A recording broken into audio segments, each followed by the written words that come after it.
আমরা নির্বাচন চাইবো, নির্বাচন চাওয়াটা কোনো অন্যায়ের বিষয় না, এটাই স্বাভাবিক। এখন প্রিয় সহকর্মীবৃন্দ, আপনাকে আরেকটি বিষয়ে সচেতন থাকতে হবে, আরেকটি বিষয়ে কনসার্ন থাকতে হবে। আমি প্রায় প্রত্যেকটি অনুষ্ঠানে, কর্মশালায় বলছি, একটি কথা বলছি: জনগণকে সঙ্গে রাখুন, জনগণকে সাথে রাখুন। আমরা কিন্তু সবসময় বলেছি আমরা আমিডামির নির্বাচনে বিশ্বাস করি না। আমরা একটি রাজনৈতিক দল, নির্বাচনে আমরা যাব, নির্বাচন আমরা করব, নির্বাচন আমরা চাইব, এখানে লুকোছাপার কোনো ব্যাপার নেই, এটা নর্মাল সিম্পল। জনগণের সমর্থন আমরা পাবো, বেশি পেলে আইন অনুযায়ী, নিয়ম অনুযায়ী, দেশের সংবিধান অনুযায়ী যা হবার সেটিই হবে।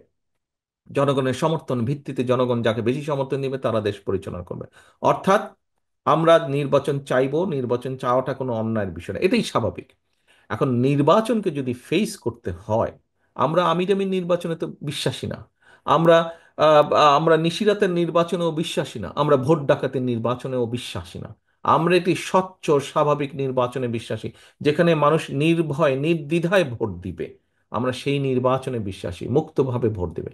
এখন সহকর্মীবৃন্দ, মানুষ যখন নির্বাচনে ভোট দিবে নির্দ্বিধায় নির্ভয় ভোট দিবে, নির্ভয় ভোট দিবে। আমাদের একজন সহকর্মী এখানে সংবাদপত্রের স্বাধীনতা নিয়ে কথা বলেছেন। আপনি চাইছেন যে আমাদের কি পদক্ষেপ, কি পরিকল্পনা সংবাদপত্রের স্বাধীনতা নিশ্চিত করার। আমাদের তো একই সাথে পরিকল্পনা আছে যে কোনো মূল্যে এই দেশের মানুষের ভোটের অধিকারকে রক্ষা করা। ভোটের অধিকারকে রক্ষা করা, বাক স্বাধীনতা যেমন হচ্ছে ভোটের অধিকারকে রক্ষা করা। কাজেই মানুষ যখন ভোটের অধিকার রক্ষা করবেন, মানুষ তখন নির্দ্বিধায় ভোট দিবে।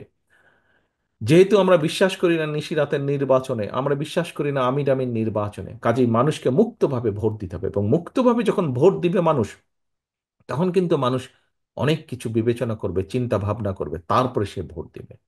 এবং তার সেই চিন্তা ভাবনাকে যদি আপনার পক্ষে রাখতে হয়, তাহলে কিন্তু জনগণের আস্থা আপনার পক্ষে থাকতে হবে।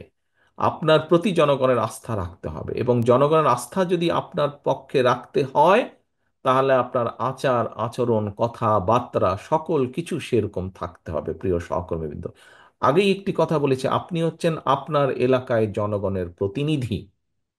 আপনার এলাকায় জনগণের প্রতিনিধি। আপনি এত বছর যখন কষ্ট করেছেন, এত, এখানে যারা উপস্থিত আছেন 3 জেলার, আমার কাছে তো মনে হয় এখানে যারা, যেই কয়টা মানুষ উপস্থিত আছেন এখানে, হিসাব মতে আজকে আপনারা উপস্থিত আছেন